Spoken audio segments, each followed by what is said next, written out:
فلا مضل له ومن يضلل فلا هادي له ونشهد أن لا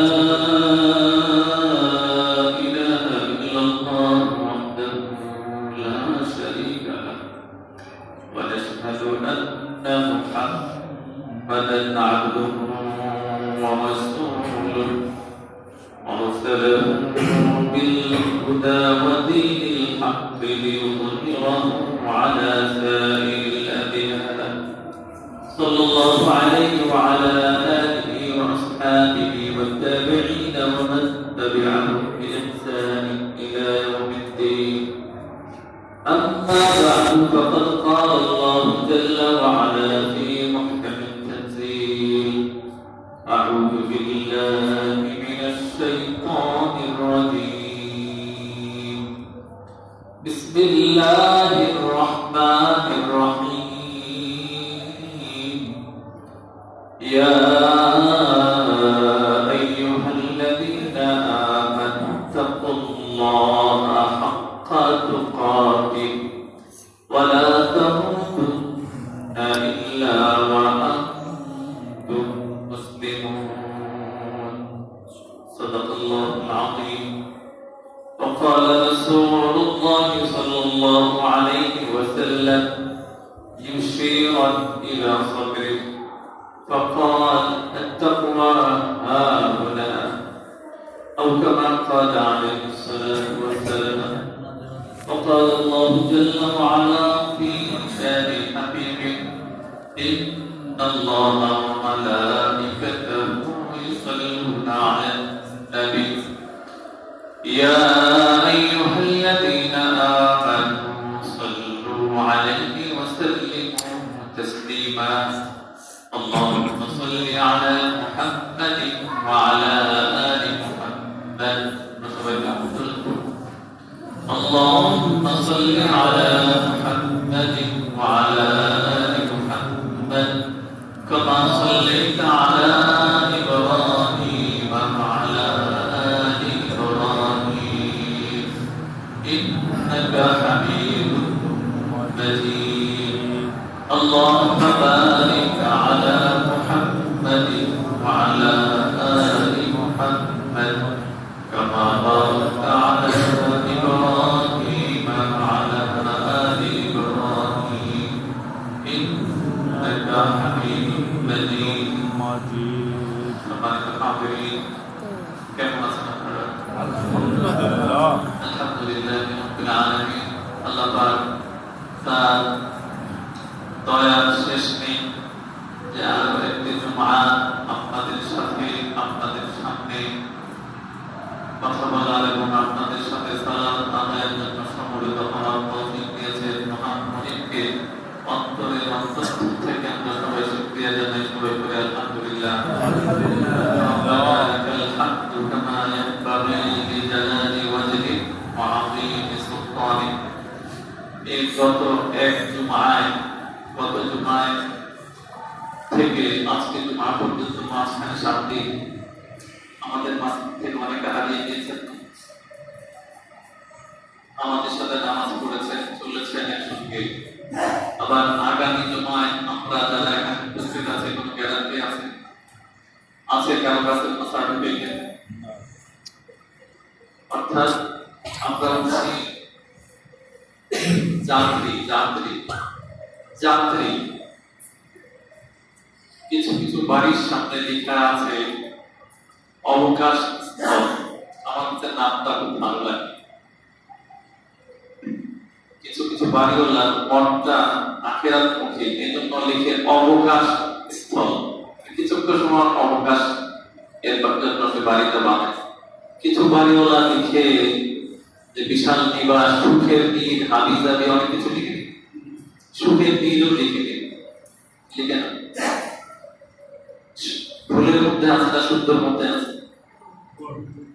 আমাদের প্রতিটা সেকেন্ড এই যে ঘড়ির কাঁটা সেকেন্ডটা চলে যাচ্ছে এটাকে রিওয়াইন্ড হওয়া ঘুরে আসার আর কি সুযোগ আছে ফিরবে এই ঘড়ির কাঁটাটা আমাদের একটা এখন যত মিনিট যত সেকেন্ড এটা আগামীকালকে আসবে আর এইটা আর কোনোদিন আসবে না। আসবে কি সিমিলার আর কোনোদিন পাবো না। আজ থেকে 5,000 10,000 বছর আগে তো মানুষ ছিলেন, কেউ নাই। আজ থেকে 100 বছর আগে যারা ছিলেন তারাও কেউ নাই। আজ থেকে 100 বছর পরে এখানে আমরা যারা আছি একজনও থাকবো কোনো কেরাতে। বর্তমান হায়াতের যা নমুনা, সেই নমুনায় আমার মনে হয় না এখানে 100 বছর পরে এই মসজিদের একজন ব্যক্তিত্ব পাওয়া যাবে। তো যেতেই হবে, যাচ্ছি আমরা, হাঁটছি, চলছি, যাচ্ছি কোথায় যাচ্ছি বলেন? আমরা কোথায় যাচ্ছি? খবরের দিকে। যে যতবার কথাই বলছি আসলে আমরা যাচ্ছি কোন দিকে? প্রতিনিয়ত প্রতি সেকেন্ড আমাকে অগ্রসর করছে কিসের দিকে? ইলাল খবর, ইলাল মাউত। মানে আমরা যে প্ল্যাটফর্মে বসে আছি ট্রেনের অপেক্ষায়, আজরাইল নামক একটা ট্রেন আসবে, মালাকুল মউত নামক একটা ট্রেন আসবে, সেই গাড়িতে করে আমাদেরকে আরেকটা স্টেশনে নিয়ে যাবে, যাবে না? সেই জন্য প্ল্যাটফর্মে আমরা বসে আছি, এটাই তো বাস্তবতা। তো কেউ যাবো না,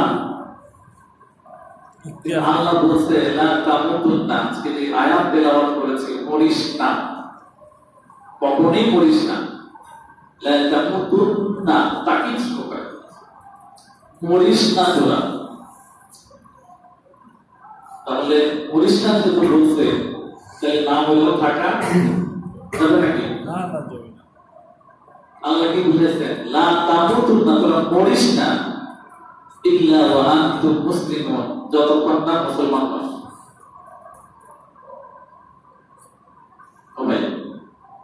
তাহলে মরিস না তোরা মুসলমান না হয়ে। এখন মুসলমান হওয়াটা তাহলে আমাদের কতটুকু গুরুত্বপূর্ণ, এটা কি বোঝানোর জন্য বিজ্ঞানী হওয়া লাগে? বোঝার জন্য আইনস্টাইন হওয়া লাগে? আমি তো চলে যাচ্ছি, আমি মরের দিকেই যাচ্ছি, আর আল্লাহ বলছেন মরিস না তোরা যতক্ষণ না মুসলমান হস। আমি মুসলমান হই বা না হই, আমার বোধ কি থেমে থাকবে? আমি সারাদিন কুফরিতে লিপ্ত থাকি, তো আমার বোধ কি থেমে থাকবে? আমি সালাতে আসি বা না আসি, আমার বোধ থেমে থাকবে? আমি সুস্থ বা অসুস্থ, বোধ থেমে থাকবে? একদম হ্যান্ডসাম যুবক ঠাস করে পড়ে শেষ নাই, আবার বিছানা করে 5 বছর 10 বছর গড়াচ্ছে যায়। এমনও একজনের মুখে শুনলাম, আমারই এক আত্মীয়, বয়স হয়ে বিছানায় করে থাকতে থাকতে অনেক বছর শেষমেশ নিজের উপর বিরক্ত হয়ে সে বলছিলেন যে আল্লাহকে আমাদের দেখে না। দেখেন, মৌতের জন্য সে স্থির যে আমি কেন বিদায় হই না, তাও সে যেতে পারে না, নেন আল্লাহ। তো আমি আপনি চাইলেও যেতে পারবো না, থাকতে পারবো। অক্সিজেন সিলিন্ডারের ভিতরে দেখে বসে থাকি বা যেভাবে নিজেকে প্রোটেক্ট করার চেষ্টা করি, পৃথিবীর সবচেয়ে এয়ার ফ্রেশ যেসব দেশ আছে সেই সব দেশে চলে যায় যে অক্সিজেনের কোনো বিশুদ্ধ না, মানে সব নাই, কে বলে সীসা নাই, কিছু নাই, বাঁচতে কি পারবো? বাংলাদেশের আবহাওয়া দূষিত, ঠিক আছে, বাংলাদেশ থেকে সরে গেলাম, অন্য কোন একটা দেশে গেলাম যেখানকার আবহাওয়া 100% পিওর, কি বাঁচা যাবে? তাহলে মরেই যেহেতু হবে, কি হয়ে মধ্যে আল্লাহ বলছেন মুসলমান। এর আগের আয়াতে যেটা পড়ে, আগের আয়াতের আগের অংশ, ইয়া আইয়ুহাল্লাযীনা আমানু তাকুল্লাহা হাক্কা তুকাতিহ, আল্লাহকে ভয় করার মতো করো, আল্লাহকে তাকওয়া অর্জন করার মতো করো, তারপরে মুসলমান না হয়ে বলো না। তার মানে হচ্ছে মুসলমান হতে গেলে আপনাকে মুত্তাকি হতে হবে, মুসলমান হতে গেলে আপনাকে তাকওয়াবান হতে হবে। এই তাকওয়া নিয়ে সারা যত আম্বিয়ায়ে কেরাম, মুরসালিন, সাহাবায়ে কেরাম, তাবিঈন, খুলাফায়ে রাশিদিন, যত মানুষ আছে, যত সালফে সালেহিন আছে, খুতবার প্রথম মানে আমরা তো বাংলা একটু বলি, ওনারা তারা প্রথমে বলতেন উসিকুম ওয়া নাফসি বিতাকওয়াল্লাহি জাল্লা ওয়া আলা। আল্লাহ পাকও বলেছেন এইভাবে যে আল্লাহ পাক আমাদেরকে ওয়াজ করছেন তাকওয়ার ওয়াজ। সালফে সালিহিন, খুলাফায়ে রাশিদিন, আম্বিয়ায়ে কিরাম সবাই একই ওয়াজ করছেন তাকওয়া। তাকওয়া অর্জন করো, তাকওয়া অর্জন করো। আর আমরাও শুনতে শুনতে কান ঝালাপালা, হুজুররা এত তাকওয়া ওয়াজ করে, কিন্তু এটা কোন দোকানে পাওয়া যায় এটা তো একজন বলে না। মনে করেন এখানে আশেপাশে বড় বড় মুদির দোকান, মিনা বাজার, হাবিজাবি আছে না, 2-5 কেজি তাকওয়া কিনে নিয়ে আসলাম। ভালো হতো না সিস্টেমটা থাকলে, কোরআন হাদিস যদি থাকতো যে মিনা বাজারে আপনার অফার না, ডাবল দামে দিচ্ছে, অফার ছাড়াও, তাহলে কিন্তু আমি কিনতাম। মিনা বাজার কেজি 10,000 টাকা কেজি তাকওয়া বেচে, আমি 5 কেজি নিয়ে নিলাম, আপনারাও অনেকে নিতেন, তাই না? তো তাকওয়া অর্জনের আমি আজকাল আমার আলোচ্য বিষয়টা নির্ধারণ করেছি, where should we find taqwa? আইনা নাতলুবু তাকওয়া, কোথায় আমরা খুঁজবো তাকওয়া? এখন আপনারা বলেন আমাদের আচরণ বিধিতে আমরা দেখাচ্ছি আমরা তাকওয়া খুঁজতেছি লম্বা দাড়ির মধ্যে, তাই না? আমি বিশাল লম্বা দাড়ি, আমি খাটি মুক্তাকি, আমার টুপির সাইজটা ভালো, টুপিটা 5 করলি অথবা 7 করলি অথবা অন্য কিছু। বাংলাদেশের টুপির মধ্যে দলাদলি আছে, আছে না? টুপি নাকি এবার দাম নির্ধারণ করে, এটা এই জাতের টুপি, ওই জাতের টুপি, এই দলের টুপি, ওই দলের টুপি, এটা বাংলাদেশে আছে। আর পৃথিবীর কোথাও টুপির একটা আলাদা পরিচয় আছে, এইটা বাংলাদেশ ছাড়া কোথাও নেই। তো ওখানে আমরা তাকওয়া খুঁজি যে এই টুপিটা তাকওয়া। আবার এক গ্রুপ আছে পাঞ্জাবিতে তাকওয়া খুঁজে, যে কলার গলা পাঞ্জাবি স্বপ্নে দেখছে, যে কলার গলা পাঞ্জাবি রাসূল পরে নাই, ওনার দাদা হুজুর স্বপ্নে দেখছে যে কলার গলা পাঞ্জাবি, এটাই সুন্নাত, এটাই তাকওয়া। মানে আমরা কোথায় খুঁজতেছি তাকওয়া? আবার আমরা অনেকে মসজিদে আসছি তাকওয়া খুঁজতে, আমরা নামাজে তাকওয়া খুঁজতেছি, আমরা কোরআন শরীফ পড়ার সময় কিছু বুঝি আর না বুঝি তাকওয়া খুঁজতেছি, মনে করছি বিরাট তাকওয়া হয়ে যাইতেছে, এই বসে এক ঘন্টা মাইরা দিলাম তাকওয়া হয়ে গেল, কিছুই বুঝলাম। আমার নামাজে এসে দাঁড়াইলাম, আহার থেকে শুরু করে সালাম ফেরানো পর্যন্ত কি করলাম কিছুই বুঝলাম না, বিশাল মুত্তাকি মনে করছে না? অবশ্যই সালাত ইবাদতের এক নাম্বার ঈমানের পরে, এগুলো তো বিদআত, এগুলো নিয়ে আলোচনা করার কোনো সুযোগ নাই। সুর বাটপার বদমাশ জিনাকার মদকার যে যে অবস্থায় থাকেন এই কথা বলার সুযোগ নাই যে আমি মদ খাই এই জন্য নামাজ পড়ব না, আমি জিনা করি নামাজটা কেন করি, জিনাও ছাড়তে হবে নামাজও পড়তে হবে, ওখানে কোনো আলোচনা নাই। আমি বলছি শুধু কি ওখানেই খুঁজবো? আদ-দীন আল-মুআমালা, আর আল্লাহ রাসূল বলেছেন তাকওয়া থাকে এখানে। তাকওয়া কোথায় থাকে? আঙ্গুল দিয়ে দেখাইছেন এইভাবে, আত-তাকওয়া হাহুনা, তাকওয়া এখানে থাকে। এখন আমি তাকওয়া বলে কোথায় খুঁজবো আপনাদেরকে সহজভাবে বলার চেষ্টা করি। তাকওয়া খোঁজার জন্য আপনাকে সিম্পল উদাহরণ দেই। ডক্টরের কাছে আমরা যাই ডক্টরের পরামর্শ নেওয়ার জন্য, প্রেসক্রিপশন নেওয়ার জন্য। ডক্টর কি রোগ ভালো করে দেয়? প্রেসক্রিপশন কি রোগ ভালো করে দেয়? ডক্টরের পরামর্শ অনুযায়ী লিখিত প্রেসক্রিপশনে যা আছে তা আমল করলে তো রোগ ভালো হয়। Is it? এটা ঠিক বলছি কিনা? এখন আপনি মনে করলেন অ্যাপোলোতে একটা ডক্টর দেখালেন, আমি কদিন আগে দেখাইছি 2,500 টাকা করে ভিজিট নেয়। ওরে বাপরে, 2,500 টাকার ভিজিটের ডক্টর দেখাইছি, আমি ভালো হয়েছি। হতে পারে না কনসেপ্টটা এরকম? 2,500 টাকার ভিজিট হলো, ডাক্তার আমাদের দেখে দিয়েছে আমি তো সুস্থ, কিন্তু ডক্টর যে প্রেসক্রিপশনটা দিল, প্রেসক্রিপশনে যে লিখিত আমলটা দিল মেডিসিনের, কিছুই বললেন না আপনি। তো আপনার মতো বোকা আল্লাহর জমিনে আরো একজন আছে কিনা আমি জানি না। কিন্তু মসজিদে আমাদেরকে ওই রকম বোকা হিসাবে পাওয়া যায়। আল্লাহর কোরআন, আল্লাহর পক্ষ থেকে আমাদের সর্বরকম চিকিৎসার প্রেসক্রিপশন, এই প্রেসক্রিপশনটার ব্যাপারে আমরা এত উদাসীন। 114টা সূরার মধ্যে অনেকে তো হয়তো 5-7টা 10টা সূরা পারি, শুদ্ধ হয় না, অর্থ তো দূরের কথা। সূরা ফাতিহাটা পড়লাম, যদি অনেকের শুদ্ধ হয়, কিন্তু এখন যদি অর্থ জিজ্ঞেস করি অনেকে বলবেন মা হোসেন তো আছে, এটা আমার কাজ না, এটা হুজুরদের কাজ। আমি যদি দোয়া করি তাহলে আপনি আছেন কোন কাজ? আমরা বলবেন আমি আপনাদের জিজ্ঞেস করলে ভাই দোয়াটা একটু অর্থটা একটু বলেন, খতিব সাহেব তাহলে আপনারা রাখছে কি জন্য? দোয়া তো অর্থ তো আপনি বলবেন, আমরা শুধু বলবো। আপনাদের মেন্টালিটিটা ওরকম মাইন্ডসেট হয়ে গেছে। তো না বুঝে মধ্যের মধ্যে তাকওয়া বুঝতেছি, এই খোঁজা এখন ফাঁকা আছে। যারা কোরআনকে বুঝে, কোরআনকে যারা বুঝিয়েছেন আমাদেরকে, তারা আমাদেরকে তাকওয়া বুঝতে বলেছেন কোথায়?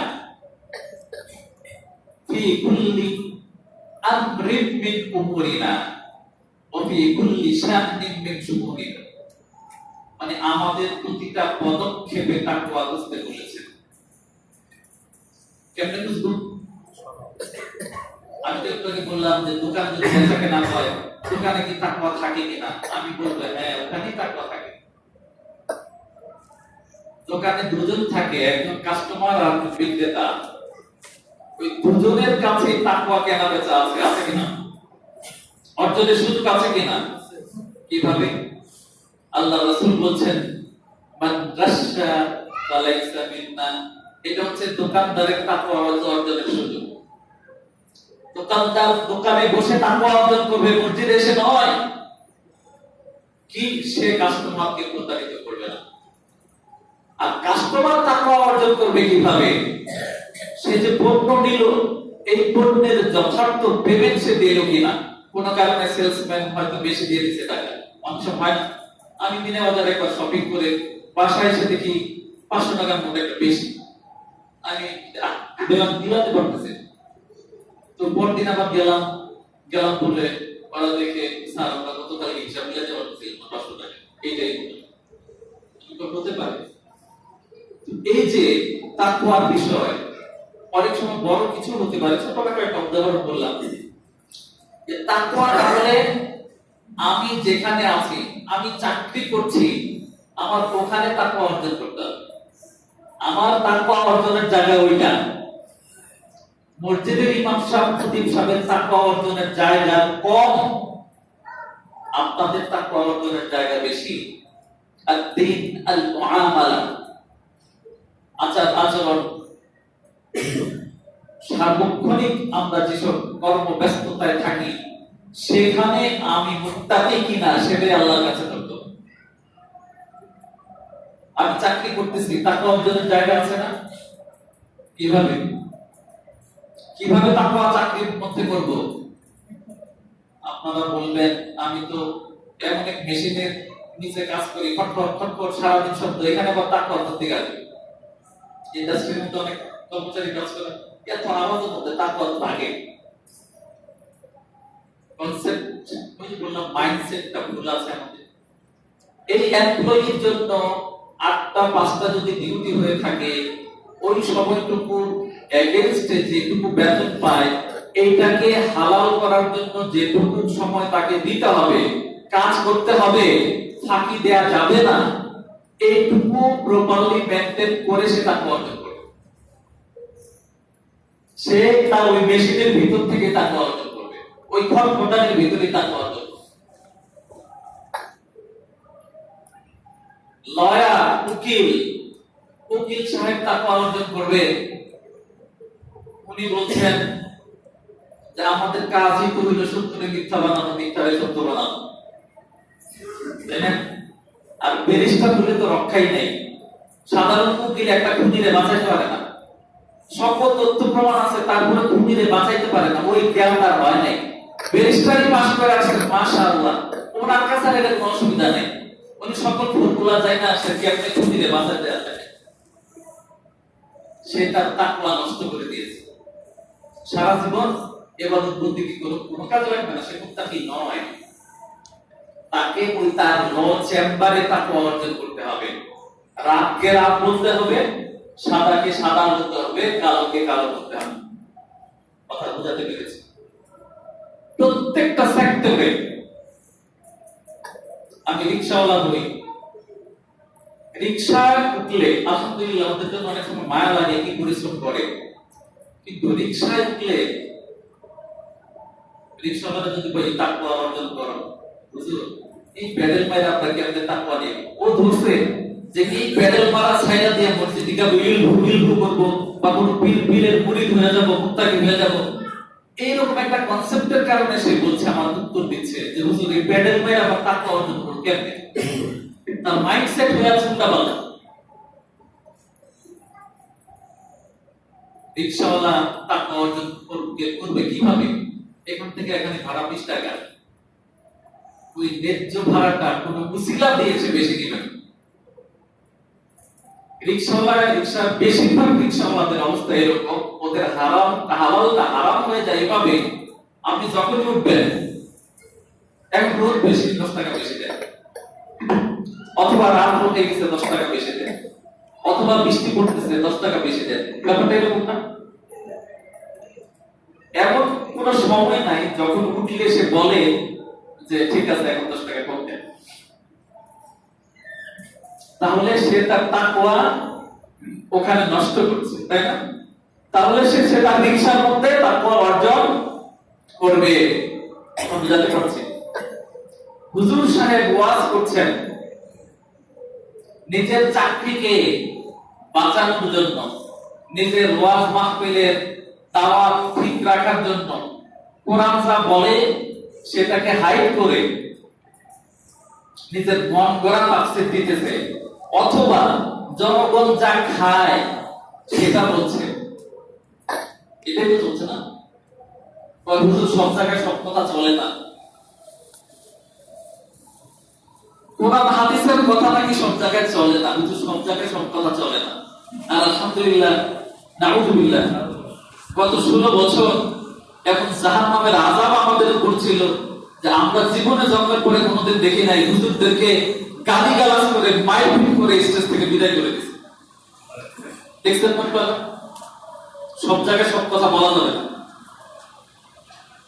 তো হুজুরও চিন্তা করে ঠিক আছে, চাকরিটা হারায় লাভ নেই, আগামী বছর তো দাওয়াত পাওয়া যাবে না, কি দরকার, যে জায়গায় যে কথা চলে সেটাই। সেই হুজুর ওই জায়গায় তার তাকওয়া নষ্ট করছে, ওই মাহফিলে তাকে তার তাকওয়া অর্জন করতে হবে। মসজিদের ইমাম খতিব কোরআন সুন্নাহ মতো কথা বলে নিজের তাকওয়া অর্জন করতে হবে, এর বাইরে কথা বলে নিজের তাকওয়াকে নষ্ট করার কোনো সুযোগ নাই। মুসল্লিরা আসছেন, নামাজ যেরকমই পড়েন, সর্বনিকৃষ্ট চোরের নাম কিছু, হ্যাঁ, কে বলছেন? জীবনে কোনদিন মিথ্যা কথা বলছেন? এটা কি আমরা বলি? কাফেররা ওনাকে আলামিন বলছে, তাই না? যে মহাসত্যবাদী, জীবনে যিনি মিথ্যা কথা বলেন নাই এই সার্টিফিকেটটা কে দিয়েছেন? কাফেররা। আল্লাহ পাক তো দিবেনই, আল্লাহর হাবিব, কাফেররাও দিয়েছে। সেই হাবিব মুহাম্মদুর রাসূলুল্লাহ সাল্লাল্লাহু আলাইহি ওয়াসাল্লাম উনি বলেছেন, নামাজ যে চুরি করে, নামাজের মধ্যে যে চুরি করে, সে হচ্ছে সর্বনিকৃষ্ট চোর। এখন নামাজ তো বললাম, নামাজের মধ্যে তাকওয়া আমরা কিভাবে অর্জন করব? নামাজের তাকওয়া অর্জনের পন্থা হচ্ছে তা'দীলে আরকান। কি? তা'দীলে যেভাবে রুকু সিজদা করা দরকার, যতক্ষণ ধরে থাকা দরকার, যতক্ষণ সিজদায় পড়ে থাকা দরকার, রুকুতে থাকা দরকার, রুকু থেকে উঠে দাঁড়ানো দরকার, এই জিনিসগুলি মেনটেন করা প্রপারলি, এর নাম হচ্ছে তাদিলে আরকান। নামাজের মধ্যে তাকওয়া অর্জন করার একমাত্র উপায় হচ্ছে তাদিলে আরকান, আল খুশু আল খুশু। লা সালাতা ইল্লা বিহুযুরিল কলব। আপনার অন্তর হাজির নাই, নামাজ। তাহলে নামাজে আমরা আসলাম তাকওয়া অর্জনের জন্য, কিন্তু যদি এইগুলো মেনটেন না করি, যাইতে হবে কি নিয়ে? খালি হাতে না, খামাখাই সময় নষ্ট করলাম, খামাখাই সময় নষ্ট করলাম। এর চেয়ে ভালো অনুষ্ঠান জলসা দেখতাম, ওই ছবিতে ভালো। আসলাম রূপ দেখানোর জন্য কত উঠা বসা করলাম, মানে গতি ফোরজি নামাজ। আমি আপনাদেরকে বলি একটা কথা, আল্লাহর কসম, ইবাদতকে আপনারা জিতে নিয়েন না, এমনকে রাখেন। জীবনের কথা ডিজিটাল বানায়, কোন ইবাদতকে আপনি ডিজিটাল বানায় না। সকল ইবাদতকে অ্যানালগ রাখেন। আল্লাহ ডিজিটালও বুঝে, অ্যানালগও বুঝে, বুঝে না? আপনি সবকিছু ডিজিটাল বানান, ইবাদতকে ডিজিটাল বানায় না। আল্লাহর কষ্টে ইবাদত ডিজিটাল বানায়, ইবাদতকে অ্যানালগ রাখেন। আল্লাহর রাসূল যার পূর্বাপর সকল গুনাহ মাফ ছিল, নামাজে দাঁড়ালে ওনার পা ফুলে যেত। এতক্ষণ তারা থাকতেন, এত লম্বা কিরাত করতেন যে পিছনে জলিলুল কদর সাহাবীরা ভাইদা যাওয়ার চিন্তা করত। হাদিস আছে যে মনে মনে চিন্তা করছে নামাজ ছেড়ে চলল, এরকম হাদিস আছে। তো তাকওয়া, সালাতের মধ্যে তাকওয়া, শুধু সালাতে উপস্থিত হলে তাকওয়া হয়ে যাবে এর কোনো সম্ভাবনা নাই। যতক্ষণ না সালাতকে তাদিলে আরকান, খুশু, হুজুরুল কলব নিয়ে আদায় করব ততক্ষণ। এখন লেটেস্ট টেকনোলজিতে তাকওয়া বোঝার সুযোগ আছে, কিন্তু আপনার মোবাইল ফোন, এখানে তাকওয়া পাওয়া যায় কিনা? কি বলেন আপনারা, তাকওয়া পাওয়া যায়? চাইলে পাওয়া যায়, অবশ্যই তাকওয়া মোবাইলে আছে। কি ওই যে মন চাইলো www.habizabi.com লিখা এন্টার দিলাম, এইটা ছেড়ে দিব, এটা ছাড়তে পারলে আমি মুত্তাকি। ট্রান্সফোন তো কাজে লাগে, এটা একদিকে আল্লাহর রহমত, আর একদিকে আল্লাহর আসমানি বালা। ওই যে আপনি টাচ ফোনে www.com habizabi.com habizabi.com ছেড়ে দিয়া আপনার কাজের .com যদি আপনি রাখেন, আপনি মুত্তাকি। এখন আমরা ওই কাজের .com বাদ দিয়ে habizabi.com এর মধ্যে তো বেশি, তাহলে আমার তাকওয়া। যে জিনিস বাস্তবে দেখা যায় নাই, সেটা মোবাইল স্ক্রিনে দেখা যায় আছে, টিভি স্ক্রিনে দেখা যায় আছে। আমি ভাইগার বললাম না, আপনারা বুঝতে পারছেন? বুঝতে পারছেন যে 14 জনকে আমরা দেখা করতে পারি যাদেরকে জায়েজ, এর বাইরে কাউকে দেখা জায়েজ আছে? সেটা টিভিতেও জায়েজ নাই, বাস্তবেও নাই, মোবাইল স্ক্রিনেও নাই, কোথাও নাই। তো habizabi.com আমরা যখন ছাড়বো ততক্ষণ আমরা মুত্তাকি। এখন আপনাদের যাদের টাচ ফোন নাই, তারা চিন্তা করছেন বাইচা গেছি, আমি খাঁটি মুত্তাকি, আমার তো বাটন ফোন, আমার তো বাটন ফোন, আমি তো খাঁটি মুত্তাকি, আমার তো habizabi.com এ যাওয়ার সুযোগ দিয়ে দিল।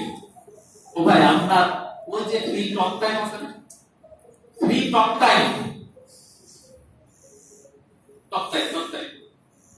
কোম্পানিগুলো এত হারামি, রাত 12টার পরে টক টাইম দেয়, দিনের বেলা দেয় না। কারণ দিনের বেলা একটা ইয়াং যদি আগামীকালের কথা তার বিএফ এর সাথে কথা বলে, তারা বলে যাবে। ওই জন্য রাত 12টার পরে দেয় talk time, free talk time চলতে থাকে। তাহলে বাটন ফোনওয়ালা তাকওয়া অর্জন করবে কিভাবে? ওই যে ফ্রি টক টাইম লাঠি মারবে, লাঠি মারবে। তো ফ্রি টক টাইম আমি লাঠি মারবো, তুই যদি ফ্রি টক টাইম দে তাহলে আমার অফিস টাইমে দে, আমার অফিসে আমি কথা বলবো, পারবো ইনশাআল্লাহ। আমরা সমগ্র ক্ষেত্রে এইভাবে তাকওয়া অর্জনের চেষ্টা করব, আল্লাহ তৌফিক দেন। আমার দিলে হয়ে গেছে গত কয়েকদিন, এই যে আপনাদের কাছে বলি জুমা আসবো কিনা, গত রবিবারে অপারেশনের কথা ছিল, এখন হাসপাতালে, যে কোনো কারণে এটা চেঞ্জ করে এখন আমি ইউনাইটেডে আমার একজন ভাই আছেন, আপন খালাতো ভাই, ব্রিগেডিয়ার জেনারেল। তো ওনার তত্ত্বাবধানে টোটাল টিম কাজ করবে। উনি কয়েকদিন জার্মানিতে ছিলেন, তো মাত্র আসছেন, আমাকে দেখে বলবো আমি তোমাকে আল্লাহর উপরে ভরসা রাখো, আমি ইউনাইটেডের ব্যবস্থা করছি। তো সবকিছু ফাইনাল করছেন। কালকে ইনশাল্লাহ সকাল 10টায় ভর্তি হয়ে যাব। রোববারে সম্ভবত অপারেশন। আপনাদের কাছে আবারও দোয়া চাই, আপনাদেরকে আমি যদি কোনোদিন কষ্ট দিয়ে থাকি আমাকে আল্লাহর কাছে মাফ করে দিবেন। হায়াত যদি আল্লাহ রেখে থাকেন আপনাদের সাথে আবার দেখা হবে, যদি না থাকে তাহলে আমার প্রথম জানাজা আপনাদের এই মসজিদে পড়াবেন। বলে গেলাম, আল্লাহ যদি আমাকে নিয়ে যান প্রথম জানাজা আপনারা এখানে পড়বেন, আমার জন্য দোয়া করবেন তো ইনশাআল্লাহ। আর কিছু বলতে চাই না, আমার রক্তের প্রয়োজন অনেক, বাড়বে। বি পজিটিভ যারা দিতে চান আমার মোবাইল নাম্বার আছে, কালকে কনফার্ম করবে ডাক্তার, কালকে কখন থেকে রক্ত নেওয়া শুরু করবে। আপনারা যদি কেউ চান দিতে পারেন, জন্য বি পজিটিভ রক্তের প্রয়োজন, আপনারা দিতে চাইলে দিতে পারবেন। আমার জন্য আবারও দোয়া চাই। সুবহানাল্লাহি ওয়া বিহামদিহি, আশহাদু আল্লা ইলাহা ইল্লা আনতা, আস্তাগফিরুকা ওয়া আতুবু ইলাইক। যারা পরে আসছেন তাদের জন্য 5 মিনিটের বিরতি।